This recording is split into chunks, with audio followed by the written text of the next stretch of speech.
Let be freedom in mind, soul and body, faith in your words and pride in your nature. May you live independent life forever.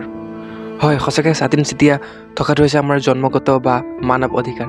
সেইদৰে ইংৰাজৰ গোলামীৰ পৰাতো আমি স্বাধীন হৈ গ'লোঁ, কিন্তু সত্ত্বেও আৰু অন্য কিছুমান বস্তু আছে যাৰ কবলত বন্দী হৈ আমি মুক্ত হ'বগৈ পৰা নাই। এটা বাইকত ক'বলৈ গ'লে উই আৰ কণ্ট্ৰল বাই চাম মেটেৰিয়েলিষ্টিক থিংছ। আমাৰ লাগাম আমি অন্যৰ হাতত দি দিছোঁ, যাৰ বাবে আজি বহু যুৱক যুৱতীসকলে অন্ধকাৰৰ পথলৈ ঢাপলি মেলিছে আৰু বাস্তৱ পৃথিৱীখনৰ পৰাও লাহে লাহে আঁতৰি গুচি গৈছে। চাৰিওকাষে চাই আহিছোঁ আৰু এক্সপিৰিয়েঞ্চ গেইন কৰি আহিছোঁ, সেইবাবে এইটো ভিডিঅ' বনাবলৈ মই প্ৰয়োজন বোধ কৰিলোঁ। Hello' future billionaires, welcome to victory empire, য'ত সকলোৱে একগোট হয় এটা সফল জীৱন যাপন উপভোগ কৰিবলৈ। মোৰ অন্য ভিডিঅ'বোৰতকৈ এইটো ভিডিঅ' অলপ বেলেগ ধৰণৰ হ'বগৈ পাৰে। আশা কৰোঁ বহুত নতুন কথা শিকিব। তাৰ আগতে মগজুত যিমান জ্ঞান আছে সকলোখিনি উলিয়াই দিয়ক। যদিও ইয়াৰ ভিতৰত কিবা কথা জানে তেন্তে নাজানো বুলি ধৰি লওক আৰু সম্পূৰ্ণ শুদ্ধ মন লৈ ভিডিঅ'টো চাওক। এইবোৰ কথাই আপোনাক বিলিয়নাৰ হোৱাত যথেষ্ট সহায় কৰিব। হয়তো এতিয়া অনুভৱ নকৰিবও পাৰে, কিন্তু নিশ্চয় কিছুদিনৰ পিছত আপুনি নিজে গম পাই যাব। Number 1, social media slavery. মোবাইলৰ ছেটিঙত গৈ ডিজিটেল ৱেলবিং অপশ্যনত যদি ক্লিক কৰে, তাতে আপুনি চেক কৰিব পাৰে যে দৈনন্দিন কোনটো এপছত আৰু কিমান সময় আপুনি খৰচ কৰি আছে। এটা মজবুত অভ্যাসলৈ পৰিণত হৈ গৈছে আমাৰ।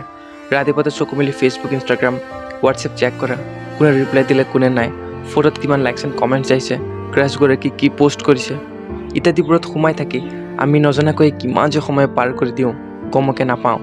ফেচবুক, ইনষ্টাগ্ৰামৰ যিবোৰ লগো আছে আৰু সেইবোৰৰ কালাৰ, এই আটাইখিনি হিউমেন চাইক'লজিক ধ্যানত ৰাখিহে ডিজাইন কৰা হৈছে।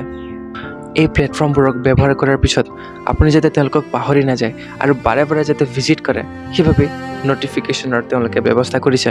লোকেশ্যনৰ এক্সেছ প্ৰথমতে লৈ আপোনাৰ ওচৰ পাজৰৰ এৰিয়াত অন্য যিবোৰ ইউজাৰ আছে তেওঁলোকৰ লগত আপোনাক কানেক্ট কৰাবলৈ ট্ৰাই কৰে। এআই, যাক আৰ্টিফিচিয়েল ইণ্টেলিজেঞ্চ বুলি কোৱা হয়, ইয়াক ইমানেই ডেভেলপ কৰা হৈছে যে অনেষ্টলি যদি ক'বলৈ যাওঁ, নিজৰ মা দেউতাই আপোনাক জন্ম দি আপোনাৰ পচন্দ বা অপচন্দ যিমান নাজানে, এআই ছিষ্টেমে তাতকৈ 10 গুণ বেছি আপোনাৰ বিষয়ে জানি গৈছে আৰু সেইবাবে ইমান কেয়াৰ কৰে আপোনাৰ, যাতে বেছি সময় আপুনি তেওঁলোকৰ এপছত টাইম স্পেণ্ড কৰে। আপোনাৰ বাৰ্থডে আপোনাৰ বেষ্ট ফ্ৰেণ্ডগৰাকী বা পৰিয়ালৰ অন্য কোনোবা লোকে পাহৰি গ'লেও ই আপোনাৰ বাৰ্থডে ৰিমাইণ্ড কৰাই দিয়ে আৰু আপোনাৰ সৈতে ইম'চনেলি বা মানসিকভাৱে কানেক্ট হ'বলৈ বিচাৰে আৰু ছাকচেছ হৈও যায়। আপোনাৰ যিবোৰ স্মৃতি আছে 1 বা 2 বছৰৰ আগত যিবোৰ আপুনি পষ্ট কৰিছিলে, সেইবোৰ স্মৃতি হিচাপে আপোনাক শ্ব' কৰে আৰু শ্বেয়াৰ কৰাৰ অপশ্যন দিয়ে। আপুনি তাতে ব্যস্ত হৈ ফেচবুককে নিজৰ ঘৰখন বুলি মানি লৈছে। আমি 50টা লাইকছৰ কাৰণে কিমান যে কষ্ট কৰোঁ, কিন্তু 50গৰাকী ব্যক্তি বাস্তৱ জীৱনত যদি আহি আমাক হেণ্ডশ্বেক দি এপ্ৰিচিয়েট কৰে বা উপদেশ দি অনুপ্ৰাণিত কৰে, সেয়াহে আমাৰ বাবে বেছি প্ৰয়োজন। মনটো ভৰি পৰিব তেতিয়া আৰু আমি অভাৰৱেলমিং হৈ পৰিম। আজি ফেচবুক আৰু হোৱাটছএপ 5 বিলিয়ন প্লাছ ডাউনলোড কৰা হৈছে অনলি গুগল প্লে' ষ্ট'ৰৰ পৰা, এপল এপ ষ্ট'ৰ বাদ দি। আজিৰ দিনত গোটেই পৃথিৱীৰ সৰ্বমুঠ জনসংখ্যা প্ৰায় 800 কোটি আৰু অলম'ষ্ট 65% ছ'চিয়েল মিডিয়া কনজিউম কৰি আছে।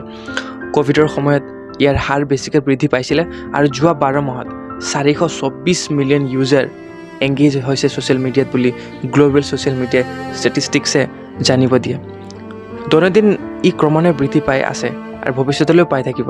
আজি লোকসকলক ই আসক্ত কৰি দিছে, যিদৰে মদাহী এগৰাকীয়ে যিমান বাধা বিঘিনি অভাৱ হ'লেও মদ এৰিব নোৱাৰে, সেইদৰে আমিও এৰি চলিব নোৱাৰা হৈছোঁ।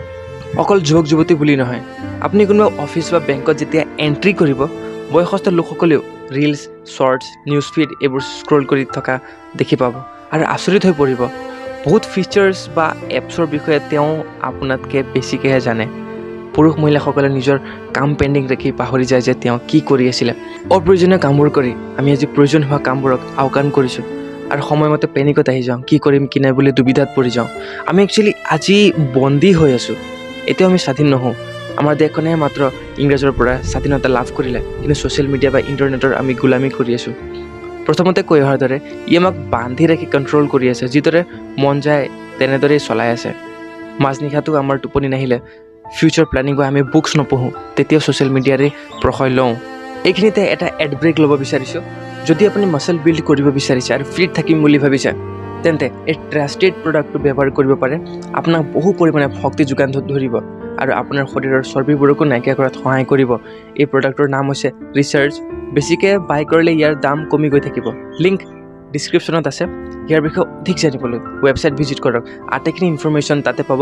সুবিধাৰ বাবে ভিডিঅ' দিয়া হৈছে।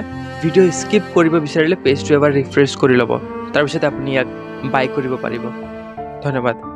পুনৰ আহোঁ আজি আমাৰ এই বিষয়টোলৈ। Number 2, money slavery. What is money? টকা কি বস্তু বা টকাৰে কি কৰিব পাৰি?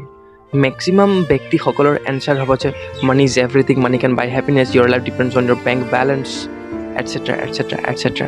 কিন্তু ইয়াৰ একজেক্ট মিনিংটো হৈছে মানি ইজ এ টুল। এক প্ৰব্লেম ছলভিং আৰু টান কাম সহজ কৰিবলৈ ব্যৱহাৰ কৰক। বুজাত অলপ কষ্ট হ'বগৈ পাৰে, কিন্তু ৱেইট, এইটো ভিডিঅ' শেষ হোৱাৰ পিছত আপোনাৰ কনচেপ্ট ক্লিয়াৰ হৈ যাব। টকা যেতিয়ালৈকে আপোনাৰ পকেটৰ ভিতৰত থাকে তেতিয়ালৈকে ঠিকেই থাকে। যেতিয়া টকা আপোনাৰ মূৰত সোমাই যায়, সমস্যা তাৰে পৰা আৰম্ভ হৈ যায়। আমাৰ ৰং কনচেপ্টবোৰ তাৰে পৰা গজালি মেলিব ধৰে। কিন্তু আজিৰ আলোচনাৰ বিষয় আমাৰ এয়া নহয়। এটা এভাৰেজ লাইফষ্টাইল মেইনটেইন কৰিবলৈও আমি আজি বেংকৰ পৰা বা ফাইনেন্সিয়েল ইনষ্টিটিউশ্যনবোৰৰ পৰা লোন লৈ আছোঁ। কাৰণ এই আজিকালি খুব সহজতে প্ৰভাইড কৰা হৈছে, যাৰ ফলত নাভাবা নিচিন্তাকৈ লোন লৈ আমি ডিজায়াৰবোৰ পূৰা কৰি আছোঁ। আনৰ সৈতে ষ্টেটাছ মেইনটেইন কৰিবলৈ এক্সপেঞ্চিভ ফোন, ড্ৰেছেছ, ফুডছ এইবোৰ টকা স্পেণ্ড কৰি আছোঁ।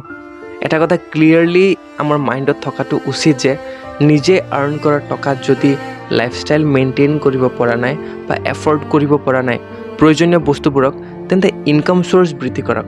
ডিফাৰেণ্ট ফিল্ডত ৰিচাৰ্চ কৰক। নিজকে ক'ত ফিট কৰিব পাৰি তালৈ অলপ ধ্যান দিয়ক। টকা ধাৰলৈ লৈ যেতিয়া মাহে মাহে সুদ পৰিশোধ কৰা হয়, বহুত এনাৰ্জি, বহুত সময় আমি তাত দিবলগীয়া হৈ যায়। কাৰণ এক মাহত কাৰোবাৰ ইনকাম যদি 25,000, তেওঁ অলম'ষ্ট সুদে মূলে 10,000 টকা দিবলগীয়া হৈছে। বেংক বা প্ৰতিষ্ঠানটোৱে সুদৰ হাৰ যিমান শতাংশ নিৰ্ধাৰিত কৰিছে সিমানে পে' কৰিবলগীয়া হৈ আছে। ছ'চিয়েল মিডিয়াৰ দৰে আমিও আজি ইয়াৰ জালত পৰি গৈছোঁ আৰু উদ্ধাৰ পাব পৰা নাই। বিশেষকৈ গাঁৱে ভূঞে যিসকল দুখীয়া ব্যক্তি আছে তেওঁলোকৰ বাবে ই বেছি ভয়ংকৰ। কিস্তি কৰিয়ে ছেভিংছ একাউণ্ট আমাৰ খালী হৈ আছে। যিমান ইনকাম হয় তাৰে 30-40% বেংকে লৈ গৈছে আমাৰ পৰা। সপোনবোৰ পূৰোৱা দূৰৰ কথা, আমাৰ নৰ্মেল নিডছবোৰে আমি ফুলফিল কৰিব পৰা নাই। টকাৰ বিষয়ে অধিক জানিবলৈ আমাৰ আগৰ ভিডিঅ'টো চাওক। লিংক আই বাটনত আৰু ডিছক্ৰিপশ্যনত দিয়া আছে। পুতলা খেল নিশ্চয় আপুনি চাইছে। বাস্তৱত যদিও চোৱা নাই, ফিল্ম বা ফটোত লক্ষ্য কৰি হ'ব তাত এজন মানুহ থাকে আৰু পুতলাবোৰৰ হাত ভৰি বান্ধি ৰছী তেওঁৰ হাতত থাকে। যিদৰে আৰু যি দিশে মন যায় পুতলাবোৰক তেওঁ নচুৱায়। টকাৰ বাবে আজি আমিও পাপীত হৈ গৈছোঁ। আমাৰ ওপৰত বহি থকা লোকসকলে যিদৰে মন যায় সেইদৰে আমাৰ ওপৰত ৰাজত্ব কৰি আছে। আমি গোলামৰ দৰে নাচি আছোঁ আৰু হয়তো আমাৰ আহি থকা প্ৰজন্মও ফাইনেন্সিয়েল নলেজ নাথাকিলে এইদৰে নাচিব লাগিব। কাৰো দ্বাৰা যদি কণ্ট্ৰল নহ'ম বুলি ভাবিছে তেন্তে ফাইনেন্সিয়েলি ষ্টেবল হওক, লোন বা ধাৰৰ পৰা দূৰত থাকক আৰু সুখী থাকক।